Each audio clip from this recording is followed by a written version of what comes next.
Yes, people, we are back. It's another Guna to Guna, and I've got a very, very special guest with me. You all know her from last time. It is TikTok sensation, Jenny Holmes. Jen, how you doing? You good? Yeah, I'm doing good, mate. How are you? Very good after last night, mate. I'm quite happy that we got the result. I actually thought we were going to win, but I actually got the scoreline wrong. I thought it was going to be a sneaky 1-0 nick it to the Arsenal, and we managed to double that scoreline. So I'm very happy with that. We're going to get into the game. We're going to talk a little bit on the Forest game as well as last night as well, and get your thoughts on both of those games because I thought they were very different in respect of how we played and certainly some of the players that we've got on show at the moment are definitely worthy of a mention. So we're going to do that. Make sure you do me a favor, people. Make sure you hit like and subscribe. Make sure that you're following Jenny as well, Jenny Holmes Official, on all TikTok, all social media, Instagram, etc. So make sure you're doing that. Make sure you have followed our sponsors for today, which is OK Jerseys. Make sure you've gone and got your shirts. If you would like to get a shirt like this one that I'm wearing, they're literally £15, and you're using the code 12man, 12man, you can get 8% off as well. So please make sure you go and do that. We got Match Bingo as well. Make sure you go and show them some love. Links in the description for that. And you can use the code POTS200. So make sure that you do that as well. Jen, let's talk Arsenal, man. Last night, I expected it to be a little bit different to Nottingham Forest, and I kind of feel like it was. In respect of, I thought against Forest, we were quite attack-minded. Last night, I felt at times we were a little bit more resolute. It was a defensive display to be really proud of. But what did you make of it last night in terms of how we performed against Bilbao? I actually went through the motions with it, to be honest with you.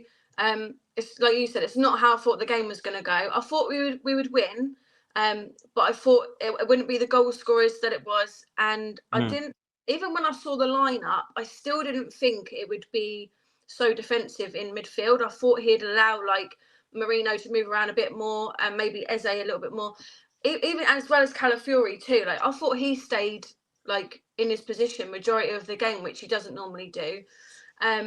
So I thought we would win, but not in the way that we did. So I was quite surprised. So I was like, when it was getting down to that like 60th, 70th minute, I was panicking a little bit, but I'm glad we got the job done. Yeah, we did get the job done. And if I'm honest with you, it was two players I didn't expect to score, as you mentioned. Obviously, Martinelli and Trossard. But I think you might be a bit psychic, mate, because you texted me before the game and said, I think Martinelli will find his feet. And boy, he did. I was really happy for him, Jen, last night, scoring that goal. Yeah, me too. I'm not the only person, and probably you as well, that's like criticised him. But I think that's just us. That's just human nature. But I did feel sorry for him because it has been a bit too much.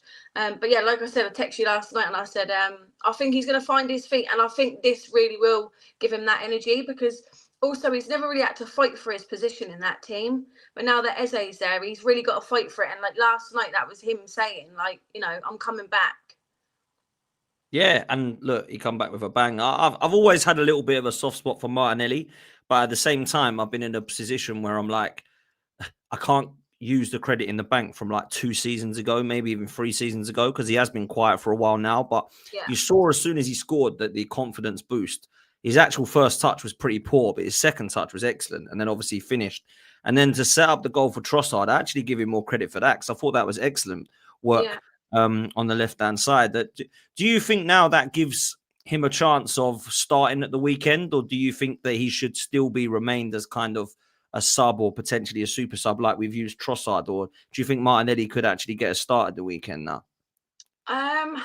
I honestly don't know. I think he's going to really struggle. Arteta's going to really struggle to pick between the two.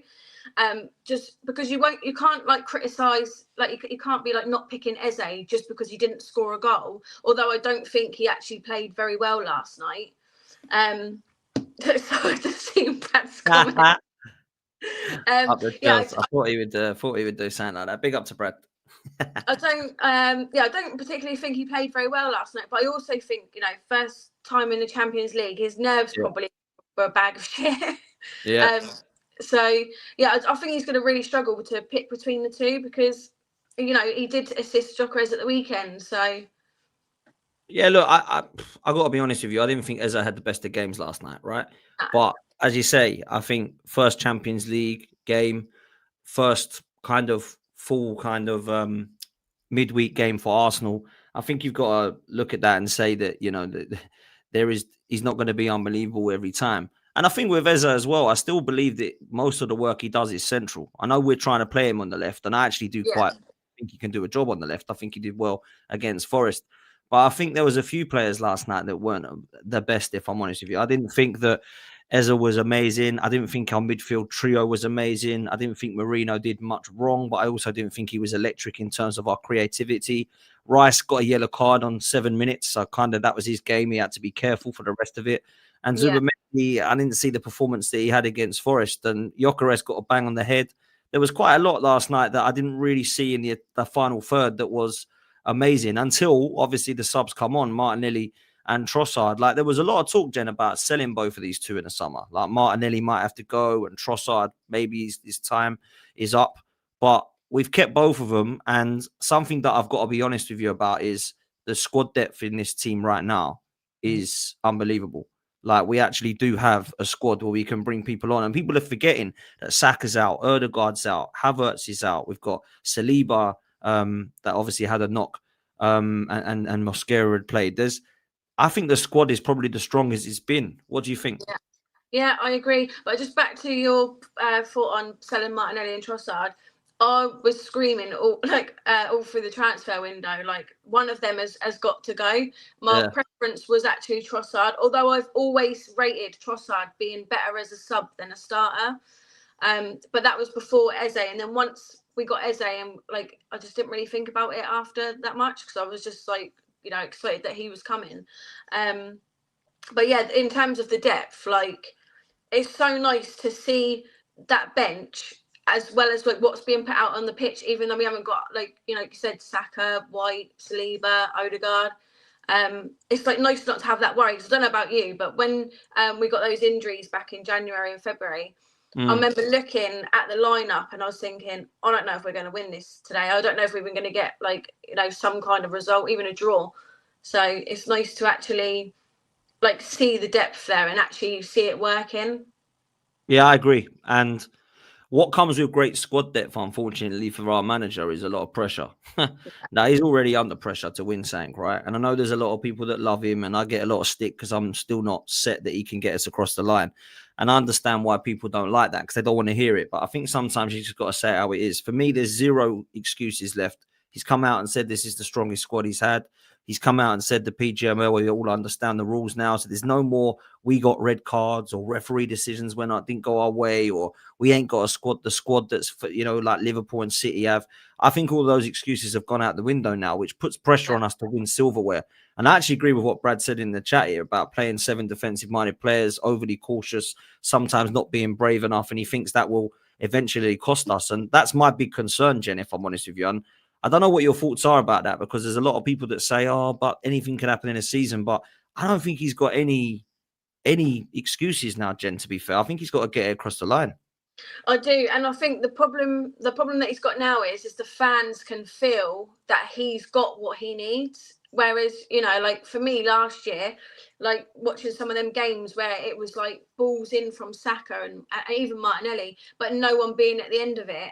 Now we've got that. It might not always be from like Gyökeres or whatever, but we've still got that threat there. He hasn't got excuses this time. And I think like I said, the fans really like for me personally as well, I know that we've got the depth there now. We've seen it like in these last 2 games where Mosquera's had to come in for Saliba, like not having to worry about defence. We've seen like that. This is the squad. This is it happening in like real time. I didn't expect us to be 4 games in and having to use these subs, or like the subs that were brought in to be used so quickly. So I think that like he must feel that the fans know he's got the squad there.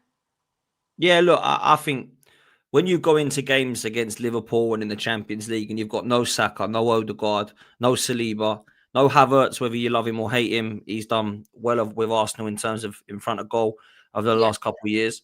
I think a lot of people would be panicking, Jenny, last season. They'd be going, hang on a minute, like, we ain't got our best players here. There's 4 players out. We've actually managed to actually deal with that. And I think for me, and I wanted to bring him up with you, I think the one player definitely that deserves a mention, well, there's quite a few to be fair, but one I do want to mention is Mosquera, because I didn't know anything about him, mate. I've got to be honest with you. I didn't watch Valencia. I didn't watch as much as La Liga as some. I heard good things and heard that he's promising and young and he's got potential. But as soon as I heard that Andrea Berta was looking at this guy, it filled me with a little bit of positive reassurance because I'm a big fan of Andrea Berta and what he's done previously. And I think him coming into the squad now, I thought he was going to play maybe a handful of games. I didn't expect to see him this soon, but he's really impressed me, man. What have you made of Mosquera? Yeah, like I said the other day, I really, really rate him, and I'm just like, I think these performances, if he carries on the way he's going, he's not going to be in that under-21 Spanish team. He's got to go into the first team. He's been unbelievable. Like, to have someone like to come in as well and fill Saliba's spot effectively, like that's big boots to fill. And like it's not even been like panic. Like when the ball's gone that way to him, normally like. Kiwi had a few good games. I don't want to compare him to Kiwi, but like when he'd get the ball, sometimes there'd be like a slight bit of panic. But when he's like had the ball, I've not like gone, oh shit, here we go. It's going to be a goal, or a pen maybe. It's just nothing. No, he's like so composed. Like, but I think his age really does help with that because he's almost got like not a care in the world. He's just like fuck it. I'm gonna just do what I know I'm good at. Yeah. Look, I think he's been quality. A lot of the chat and Brad included is saying how good they've been. It's funny, Don, who's a big Chelsea fan, he said to me, boy, that Mosquera looks decent, man. Like, real talk, he looks excellent. And I think when Saliba goes down, you always panic because we had it a couple of years ago, but it was who was coming in for him, Jen, right? So when he went down a couple of years ago, we had Rob Holding. Now, no offense to Rob Holding, but Rob Holding ain't in the same caliber, right? So obviously, it was a massive drop-off. I think what, for me, I've always said is fine having 25 players or 30 players or whatever it be, but the drop-off needs to be not much. So you're always going to have a drop-off because Saliba's world-class, Saka's unbelievable, Rice is brilliant, all these players that we've got are top quality. But when you're having the players that are coming in the likes of Fabi Vieira and Reece Nelson and Rob Holding, big up to them every time because of what they've done for the club. However, they ain't the level of quality that we need. And this Mosquera, his calmness, his collectiveness, the fact that he's quite restrained, he looks composed and comfortable on the ball. I've been very impressed, to go to Anfield and have to just step in and deputise for Saliba and then come in when he's been injured. I think he's got an unbelievable opportunity to make a name for himself this season. And would you, if Saliba's fit, would you play Mosquera still against Manchester City or would you bring Saliba back in? Do you know what? If you had asked me, if I'd seen the Bilbao game before I saw the Liverpool game, I would have said no, keep Saliba. But I'm honestly on the fence. Like I know people are going to really criticise me for that, but when he got called up to when Saliba got injured at Anfield against Liverpool, I thought, fuck me, this is a big game for him to pull up in effectively. And like again, he just didn't. It was just like a way of the fairies, almost, just doing what he's good at. So I think just edging it, I would choose Saliba just for like the the atmosphere, the experience. But if touch wood, Saliba's not available for whatever reason, I've got no worries about Mosquera being there.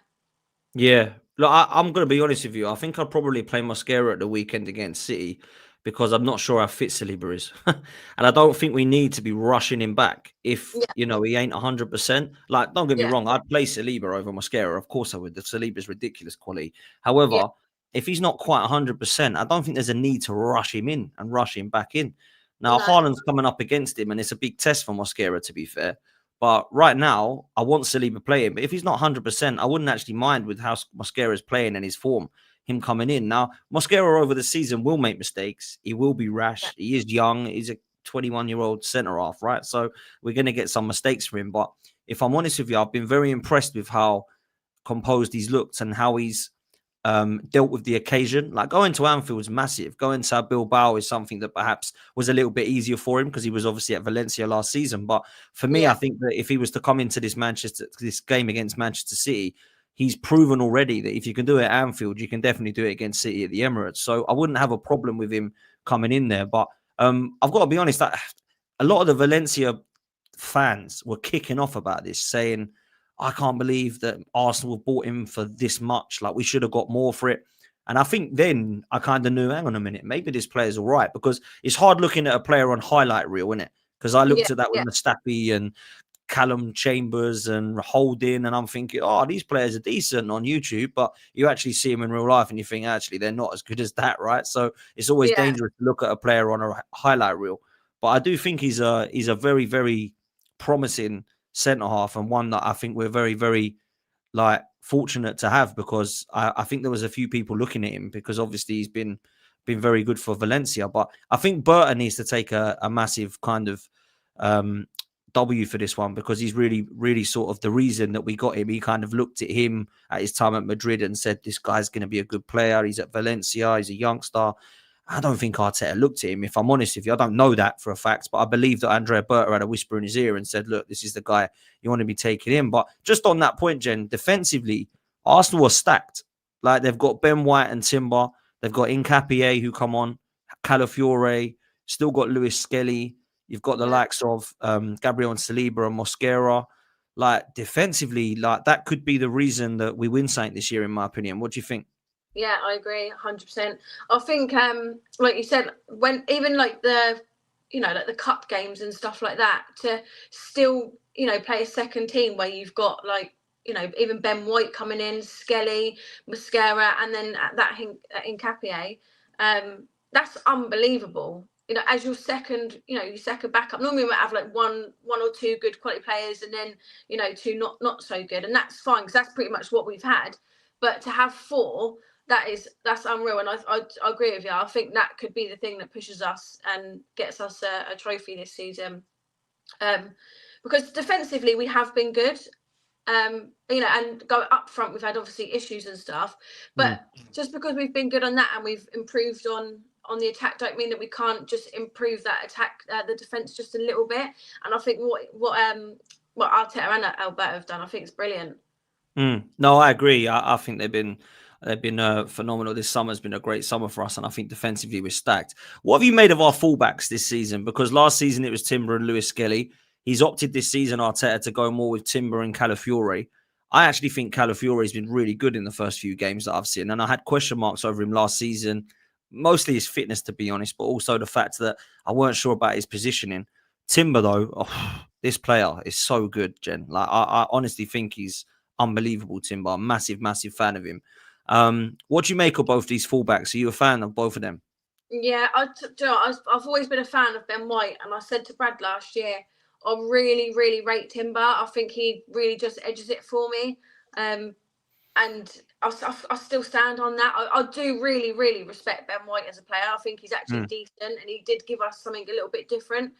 But Timber, he's just on fire at the moment. Like, it just like the way he holds up the ball, even just getting the ball down to like Saka or Madueke, like he's just been brilliant.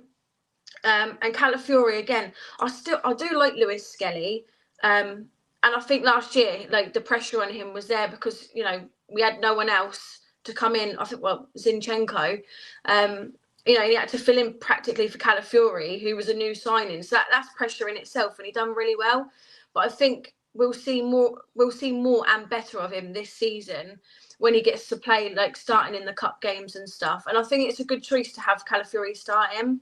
Whilst most people might agree Skelly's a little bit better because of last season, I think like experience and age will help Skelly in the future. 100%. Like Lewis-Skelly, for me, I think his long-term future could actually be more of a athletic midfielder, because I do think he can get caught at left back. Big fan of him and love the kid. I think he's going to be unbelievable for us. But I think he's going to opt to go with Calafiore and Nkapie as the kind of left backs this season. And Calafiore, for me, like yesterday, he had a bit of a mixed bag, I thought, last night, Calafiore. I thought he had good parts to his game where he's driving forward on the ball, but he's sloppy in his passing sometimes, man. He was giving it away, and I think he gave the ball away like 4 times in the first half. I'm thinking, what are you doing, man? Like, he weren't quite with it, I didn't think. And, I've got kind of question marks over him. In the last 4 games, he's kind of really proved to me that he's got something about him. And I think last season injuries like become a problem for him, and he weren't able to kind of settle in, etc. But I've been a massive, massive fan of what I've seen in the last few games of Calafiore. What do you make of him, like as an individual? Do you think he's got what it takes to be an Arsenal kind of left back, or?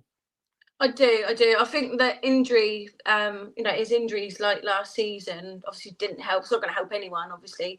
But but I think he'll settle quite well this season, providing he stays fit. And I do think he's got that like bit of swag and attitude about him to to hold out and be there.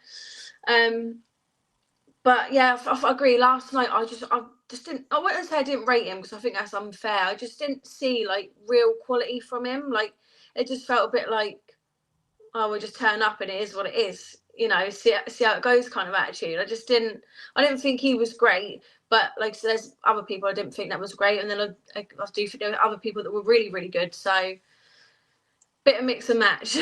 Yeah, well, that's how I see it with Calafiori. There's been some good things and some bad things, but let's move to our midfield because I think for me the midfield has been something that Mikel Arteta has struggled to balance in the last couple of years. If I'm brutally honest, and I still think the best trio that we had was Partey, Xhaka, and Odegaard that season, where we were just absolutely flying. I think the balance was perfect there, and he's since tried to replace Granit Xhaka with a number of players. Last night he opted again for Zubimendi, Rice, and Marino.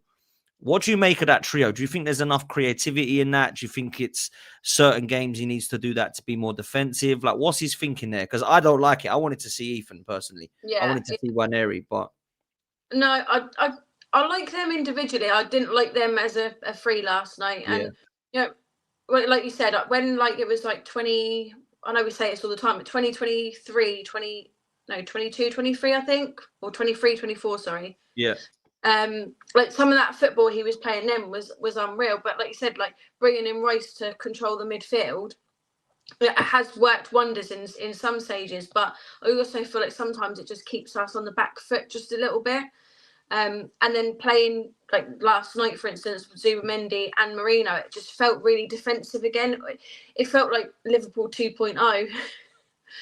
Yeah. I don't know if you've felt the same or not, but yeah, 2.0. And like you said, I would have liked to have seen Waneri come on last night. I think that could have been a really good game for him to play him.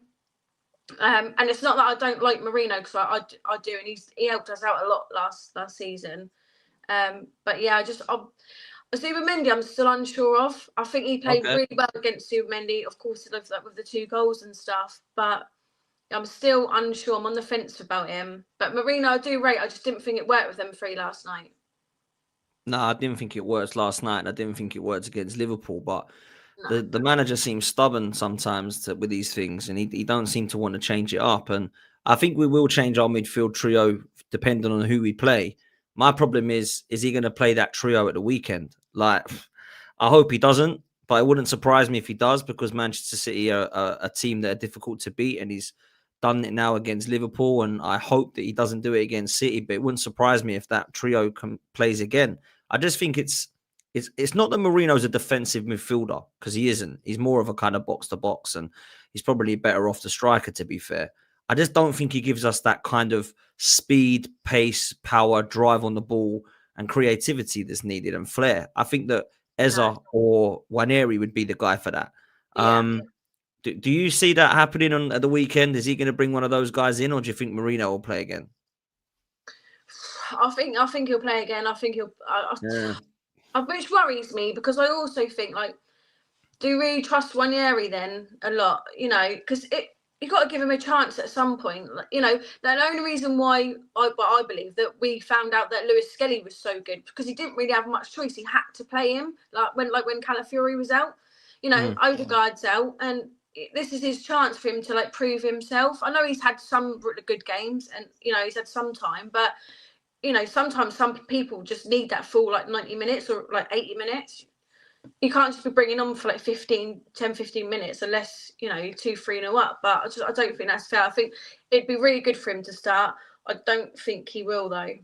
And whilst I know obviously Eze's position is not off the wing, and I'd rather him play a little bit more central, I'd even probably argue, maybe, you're going to think I'm crazy, Martinelli down on the wing, and then Eze there, just up behind Gyökeres, just to even just try something. I'd like to see him just try. I know, like, some people would be like, what's the point in trying if it's going to end in a loss? But, we're never going to find this out. And I'd rather him try than just throw the towel in and just go straight defensive and there'd be no creativity and just be a really boring game. No, look, you're not crazy. I spoke to a friend of mine today, actually, in the gym, saying that about it. And he said, I'll play Martinelli wide and Eze in the middle. So, you know, obviously Martinelli come on last night and scored and looked good. Does that mean he warrants a start? I'm not so sure. But there's options there now. And I would rather, if you said to me now, do you want Eze wide and Marino in the middle, or do you want Eze in the middle and Martinelli wide? I'd go with the latter and have Eze in the middle and Martinelli wide, because I think it gives us more spark, flair, creativity. And I think the Man City defence would struggle against that more. They look vulnerable and I look like we can get them. But look, before we move into that game, let's talk about our front three. You've mentioned Eze and Gyökeres and Madueke, the other two. If I'm honest with you, against Forest, I thought all three of them were excellent. I've got to be honest with you. I thought Madueke really surprised me. Gyökeres was excellent with his goal, and Eze with his delivery. And last night, they had a little bit more of a mixed bag. But what have you made of this front three? Because it's not played together before, Jen, at all. Like, this is a new front three for Arsenal. People forget. Yeah, I actually really rate it. And just going back to the transfer window, when you know, 'cause me and Brad sit there in transfer window, practically fresh in Fabrizio. Yeah. And when it came through that we were going to get Madueke, like Brad was taking a piss saying that we always get Chelsea Deadwood. But I actually wasn't that bothered about it. I actually quite happy with it. The only thing I was a little bit bothered about was the price. However, I didn't realise how young he was. I thought he was a few years older, so that sort of like balanced out a bit for me. But I was actually quite happy. Like, I would have happy knowing that we were going to get someone else, so it was a little bit still, you know, edgy a bit. But like, at the time, I wasn't like, you know, hating on it and calling for him to not come to Arsenal. I actually didn't mind it. Brad was taking the piss as usual. But yeah, I was really happy, and I think, like, you know, against in like national games against Forest at the weekend last night, I think he's just shown he has got quality. I would obviously be nice for him to, you know, get an assist or get a goal, but I think that will come with him. I think he's just going to take a little bit more time, because I think he's like so excited to be there. That's what it feels like. And he's almost trying a little bit too hard, that he's taking his flair off a little bit, but he's still got loads of quality. Yeah, look, I think personally, the signing of Noni Madueke, I lost my head a bit with it, because again, it was like, we're bringing a Chelsea guy in that he ain't going to start for us. He's a squad player for them. We buy him. It's not worked before. What we're doing it again for?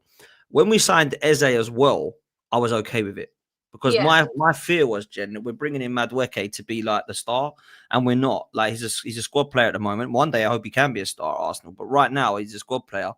And he's doing his job. People think that, you know, he should be starting. Well, at the moment, Saka's out. He's come in and he's done a job. With Eze in there as well, we've got two players that have flair and creativity and that kind of pace and power. And I've been very impressed with Noni Madueke. Even last night, I know it didn't really come off for him in terms of like goals again or assists, but I thought he beat his man well. I thought he got the ball into dangerous areas. And certainly against Forest, he was one of my players of the match. And I think that we need to, you know, rethink that signing a bit more, because I think some people are so, I'm against it because he's a Chelsea player and it's a lot of money and he's a reject at Chelsea. But actually, like, if you look at it on the other side and say, well, he's coming in as a squad player, he's done quite well. It's his chance to come and shine and prove everyone wrong. He's young enough, like you've said, and he's got some technical ability. So I've got faith in both Eze and Noni Madueke, to be fair. I think both of them will definitely shine at Arsenal. And I think that the glimpses are pretty good at the moment in the early stages, to be fair. But what about Gyökeres for you? Because he's got 3 goals in 4, and some people are still saying he don't look good enough. But as much as I think there's definitely got some justification to say that he hasn't had the best start for Arsenal in terms of wow, electric, he's got 3 goals in 4, so ain't that bad, right? Yeah, and so he's top goal scorer still. Him and Haaland, yeah. Yeah. Yeah, I'll get on to that. But I just wanted to say as well, quickly, just on the Madueke thing. Yeah. I don't know if you felt this, but I honestly believe the fan base would have took the Madueke signing a lot better had the Gyökeres signing been announced. Absolutely. Because there was all that shit going on and it just took far too long. You know, it was like it was going to be announced on the Monday, then it was the following week. Had Gyökeres been announced as an Arsenal player and then Madueke, I don't think he would have got half the stick that he got. I agree. I totally agree. I think the order of it and the fact we hadn't signed Eze either. Yeah. I think if it would have been like Gyökeres, then Eze, and then Noni Madueke, I think it would have been calm. I think guys would have been like, okay, well, that's stacked. But because it was the other way round, yeah, you're right. I think people kicked off. Yeah. Which I think, you know, you do understand, because we were saying like we need attack, and, you know, we were getting, Kepa announced, we got Norgard announced, and it was like, hang on a minute, what's going on? So yeah, I think like he just wouldn't have got as much stick if the other two, or even just if one of them had been announced beforehand. But yeah, I really like Gyökeres. I know like he's still got a long way to go to prove himself, but like you said, 3 goals in 4. All right, I know why people have the issue of him is because of he's not turning up effectively in big games. But I don't know about you, but when I was watching him, I wasn't worried about him playing against the big games because we've done actually all right up against them for the last few years. But I thought it was the games where we were going like 0-0 or 1-1 at like your Fulhams, Bournemouths, like those sort of games where he's going to shine. And I really hope he does, and it proves me right because. Wrong. I don't know which way around I meant to say that. But yeah, I think like he's going to turn up in those games, and if he ends up with like 15, 20 goals this season, I'd be happy with that because I know we've also got threats from from the left and the right, and even some of the midfield. So I'm not too worried. I don't know why he's getting so much stick. Nah, I don't get it either. If I'm honest, I don't really care what the rivals think, to be fair. They're not going to give him any praise. But I find it bizarre that he scored 3 and 4, and Ekatike's got, I think, 2 and 3, or it might be 3 and 4 as well. And he looks unbelievable, apparently, and Gyökeres doesn't. So, look, I understand that he's perhaps not always aesthetically pleasing when you watch him, and he's definitely not the kind of Luis Suarez type on the ball that takes it around everyone and puts it top bins, right? But if you're going to tell me he's going to get 15, 20 goals in the Premier League this season by playing the way that he is, I'm cool with it because he's getting us the goals. If he's going through one-on-one and he's missing or falling over his feet or skying it wide, I might be having a different conversation thinking, what have we brought here? But he hasn't been doing that. Every opportunity that he's had, other than maybe the header last night, he could have done a bit better with, but that come quick at him. Other than that, he's put everything else away for me. Like he scored a flare at Bilbao in the preseason. Got 2 goals against Leeds, and he scored obviously against Forest. I don't really see what's massively bad about what he's doing. So yeah, I think he can get better, and I think he will. I don't think he's 100% fit yet, if I'm honest either. I still think he's finding his feet and he's getting into the game. Got a bang on the head last night, which won't happen either. Gabriel hit headering him instead of the ball, but I do think he's going to be a handful, and I just want him to keep scoring, really. That's all I care about, because I don't think Arsenal lack like flair. I think Saka's got that. I think creativity is there when Odegaard wants to turn it on. We've got Nwaneri and Dalman coming through. We've got Eze we've just brought in. We've been speaking on Madueke. I don't need Gyökeres to do all the stuff they do. I just need Gyökeres to be in the right place and put it in the back of the net. Do you know what I'm saying? Yeah, and even I don't know who put the ball in last night, but on the the header that he had, it felt good for him to even just be there and attempt it. Like it felt like, oh, actually, that's actually really nice because we haven't had that. I know we've had Havertz, but it was just nice to watch it. And I also think when you've had Martinelli with Saka, they're both and Jesus, they're really like smallish people, and then when you put Gyökeres up there, who's like 6 foot, he's gonna look big and clumpy. You can't avoid that. He's not gonna look fast and petite and getting in everywhere, because that's just not him. That's what we signed up for. Do you know what I mean? So I'm really happy at the moment, and I hope in a couple of games' time when we see him against like the Fulhams and stuff, and it's nothing disrespect to Fulham, by the way. I'm just saying the games where we end up like 0-0 or 1-1, that's where we really need him to be at the end of those balls and putting them in the back of the net. So I really hope that in a couple of weeks' time I can have this conversation with you again, and he's actually done that. Look, I think I have faith. I'm still gonna believe that he can get goals for us, and I'm still gonna believe that he will. I don't think he's going to be the player of the year and, oh my God, this is an unbelievable signing, and he's going to be a Thierry Henry. I'm not going to go that far. But what I will say is that you're going to be in the position probably in a few weeks where you're going to say, well, I'm still not sure that Gyökeres has been unbelievable, but he's got 7 goals or 8 goals for Arsenal. So what's the problem? I just think he's a killer in the box. And I thought that was what we were buying. And I also say this. We played Man United, and everyone said, oh, my God, Gyökeres looked terrible. So we had one game and everyone thought he was crap. Then he got into the second game and he scored 2 goals. Well, it's easy. It's only Leeds. Then he plays against Liverpool. Oh, he got more yellow cards than shots. Then he plays against Forest and he scores. Well, it's only Forest. The guy can't win. Like, literally, he can't win. Like, if he doesn't score, he's the worst player ever. And when he scores, we should have. That's his job. Well, do you know what? I'm just not going to listen to these people then because they're clueless. So, if you would have said to me, this Gyökeres, I can't believe he scored 4 goals. And I thought he would have had 12 by now. Like, come on, man. You've got to be realistic. Do you know what I'm saying? Like, if he's scoring, who cares? Well, and I understand the argument. That's what he brought him in for. So, yeah, he should be scoring. But, I don't think it was fair to compare him on the Man United game. He had, 1.5 training sessions with the team. I don't even think it was a full training session either. And he's gone away to Man United, which is tough in itself, to be fair. I know we've had some okay games there, but that's just tough in itself. It's a tough first game in the league as well, getting up to the pace. So I don't think it was fair to criticise him on that. And then, you'd expect him to score against Leeds. And like I said, those are the games that we brought him in for to score against. But yeah, I don't really get the Forest thing because Forest are a good team. So, I think that's just not fair to actually compare and say, oh, it's only against Forest. I think that's a bit of a cop-out. Yeah, look, I know Forest and Leeds are not the two that you'd look at and expect to come up against and really struggle to beat them. But Arsenal have struggled to beat teams before. And Gyökeres putting the ball in the back of the net. I don't care if it's against Grimsby or Manchester United. If he's scoring, he's scoring. That's what I would say.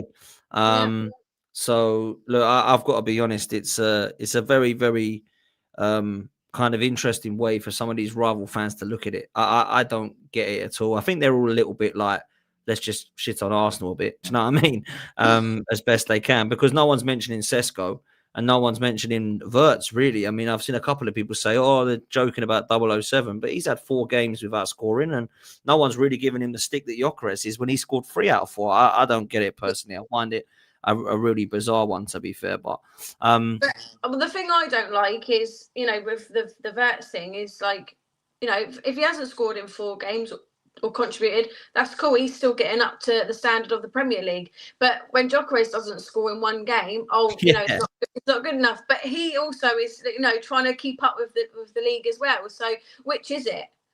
Yeah, man, they got to keep the same energy with these players. Do you know what I'm saying? It can't be right for one and wrong for the other. So, yeah, I'm with you 100% with the Wirtz thing. And I'm a big fan of Florian Wirtz. And I do think he'll come good. But I also think Gyökeres is doing just fine at the moment. Would I like to see him do better? Of course. I'd like to see him more. When he had there was a great bit of analysis from Thierry Henry last night where he goes on the left-hand side and his first touch is, instead of inside towards the goal, is kind of outside. I'd like to see him get a bit better at that. But I'm gonna give him time. The guy's had 4 games in an Arsenal shirt. Let's just chill. Do you know what I'm saying? But yeah, look, massive opportunity for us this season with the squad that we've got. We've spoken about it, Jen. What do you think we've got more chance of winning if we had to win one? Do you think we've got more chance of winning the Premier League, or do you think we've got more chance of winning the Champions League? Because I keep getting asked this about how Arsenal could defensively and they might be better for one or the other.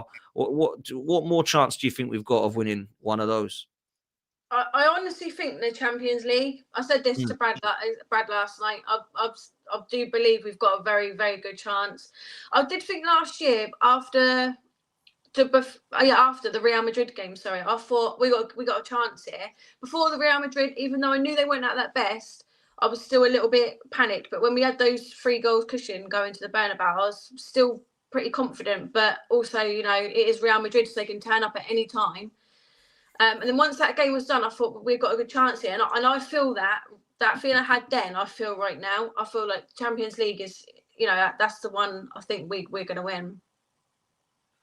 Look, I want the Champions League out of the 2. If I could only have one, I want both of them. But if you can only give me one, I want the Champions League because we haven't won it before, right? And it will shut everybody up and it will be an amazing time for us and we can celebrate saying that we haven't been able to win before. My big question mark is the manager. It's not, are we good enough, or is the squad good enough, or have we got, the right sort of players in each position now? I think the manager has got to prove that he can get across the line. And I would absolutely love to win the Champions League, like more than anything. I really would. Now, one thing I will say is the kind of defensive quality that we've got gives us a chance against anybody. And I do think you need a little bit of luck with the Champions League. Sometimes you need a little bit of luck to go your way because it is knockout competition, right? When you get to those stages. Yeah. But the good thing about it is, I know they say defense wins you leagues, and attack wins you games, defense wins you titles, as they say. There's the saying. But also, you need to be defensively resolute to win the Champions League as well, because we've been hard to get goals against us. We've only conceded against a wonder free kick from Szoboszlai, right, in the 4 or 5 games we've played. Do you think that's the main reason why people are looking at Arsenal a bit differently now? I heard Ali McCoist last night saying, I think Arsenal got a great chance because of how good we are defensively. I do, but I also think people... I think I keep comparing to last season, but last season we had good defence, but then the injuries sort of crippled us a bit, and then it was we haven't got nothing going forward. But now we've got solid defence, first and second guys coming in, and we've also got really good attack. So it goes back to the point we made earlier when we first started talking. There is no excuses now. There's we can't hide away from it. It feels literally like this season or never. Yeah, I've got to be honest. The injuries did kill us a bit in the Champions League, playing Marino up top and all this, and underperforming Odegaard and Saka weren't really 100% fit. It was difficult, but I would love to see us go all the way. I really would. And I think we've got a great chance. I look at Liverpool and PSG and Real Madrid and Barcelona. I think they've all got brilliant sides. It's not going to be easy, but I think we just do our job at the moment and we see what's happening with the kind of next stages and the draw that we get. But first of all, we've got another 7 games to play in this new format of the league. What do you make of that, by the way, just quickly, the new format in the Champions League? Obviously, the old group stages have gone, and now it's like a big league table. Do you like it, or did you prefer the old way? Because I kind of like this way. I really like it. I didn't watch as much Champions League football up until probably about 3 years ago. So I think I only watched maybe like one, because it's only been 2 years. Yeah, so I think I've maybe watched one season of the old format, but I actually really like it. I think it gives underdogs a really good chance as well to not even just maybe not win it, but go far in the competition and put their name out there, which I think's how things should be, not just the top people all the time. So yeah, no, I like it because you can start looking at how other teams are going. So in your old group stages, you had 3 other teams in that group. That's all you cared about. Now you can look at other teams and how they're getting on. I like that. I think it's good. So, listen, we'll come to a close on this. Manchester City at the weekend. It's a massive game. Obviously, it's a team that we've have caused us some heartbreak in the last couple of years in relation to what they've won over us and how they beat us to the Premier League title, other than, of course, last season when they dropped off. They've picked up a little bit, I think, this season. Haaland's found his shooting boots again, and Foden looks to be in that position again where he's played well against United. What do you make of this game? How do you see this one going, Jen?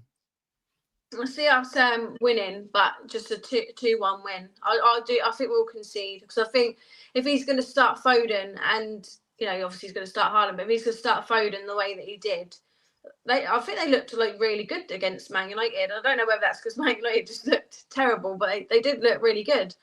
So yeah, I'm going to go us for a win, a 2-1 win. I'm going to agree with you.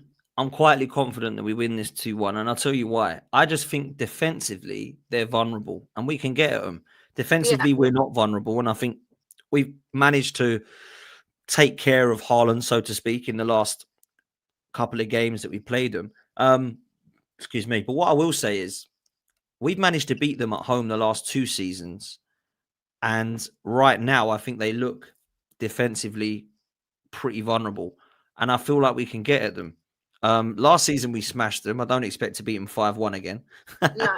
But I do think that we'll nick it. Because I think we are the better team out of the 2. I think it will be close, like I say. But I do think that we are just have that little bit too much for them. Now, don't get me wrong, we all have to turn up, right? Madueke, Eze, Gyökeres, depending on what they play in midfield, they've all got to turn up. But if we do, which I think we will for a big game like this, I fancy us. I do. What do you make of Man City for this season, like overall? Do you think they might sort of be a top 4 side, or do you think they're going to go all out for the title? Do you think that they could be back again and go, Pep can get it right again? What do you make of City?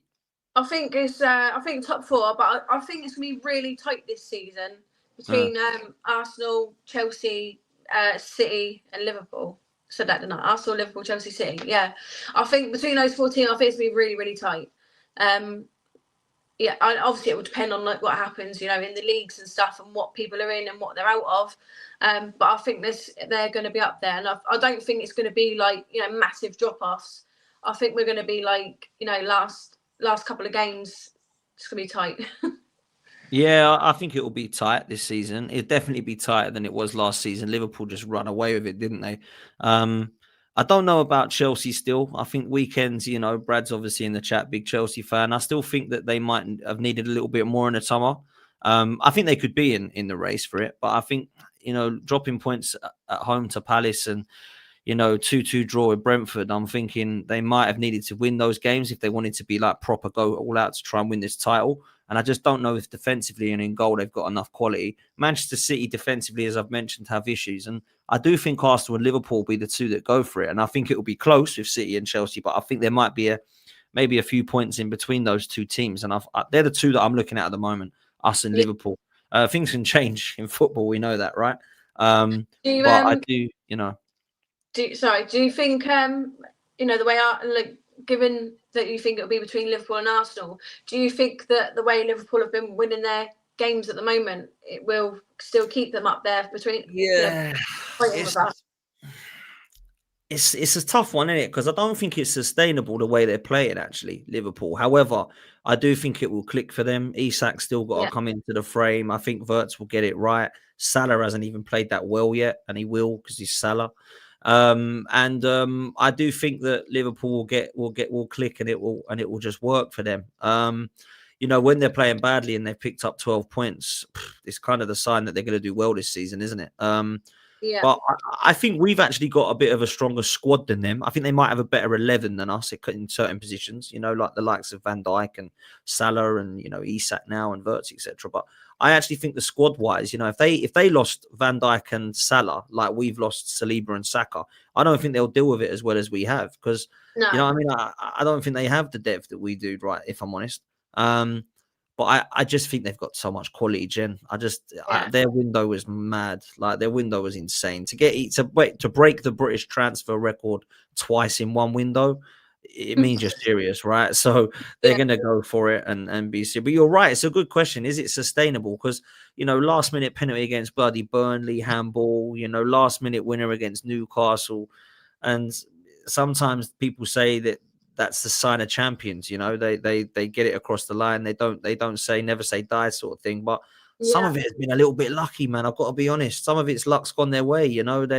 When's the last minute we got a bloody handball last minute to win us a game? We would have drew that game against Burnley because we wouldn't have got that luck. Do you know what I mean? So sometimes it needs to go your way.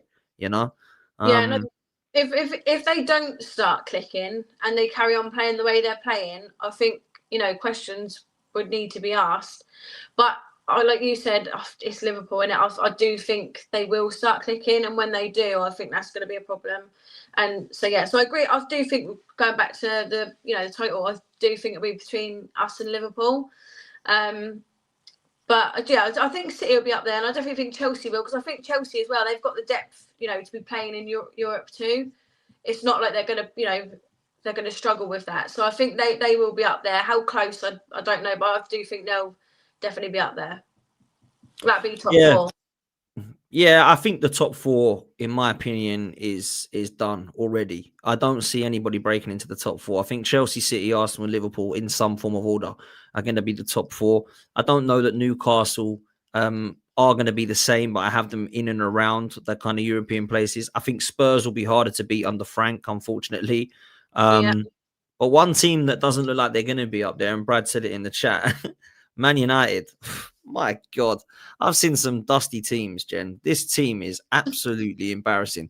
This manager, how he is still there, I do not know. He is factually the worst manager they've had since managers back in the World War.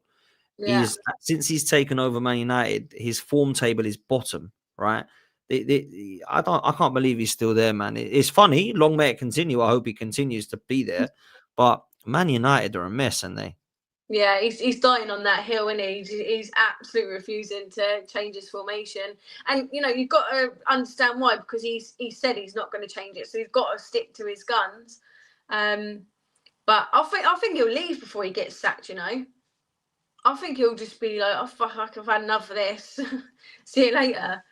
But yeah, it's not good. I don't know if you've seen it. I'll tell you what I feel sorry for. It's called the United Strand on TikTok, and he's like let his hair grow out until Man United win 5 games in a row. His hair's like he ain't massive. ever cutting that barnet, man. He's never cutting that barnet, mate. He's literally, I think he thought, oh, I'll do this for a few weeks and it'll be quite cool. This guy didn't realize it's going to take about 5 years. He's literally just going to have the longest hair ever. But yeah, that is hilarious, that United Strand. Big up to him and on TikTok. But yeah, Man United, you can't go without having a laugh at them, to be fair. Look, let me ask you one last question before we go. Do you think this is the year that we win a trophy? But I'm not going to ask if we win the league, but do you think this is the season we win silverware, whether it's a domestic cup or one of the majors? Yeah, I do. I really do. I believe it. And like I'm a big person on like feels and stuff like that. I really feel that this is the season.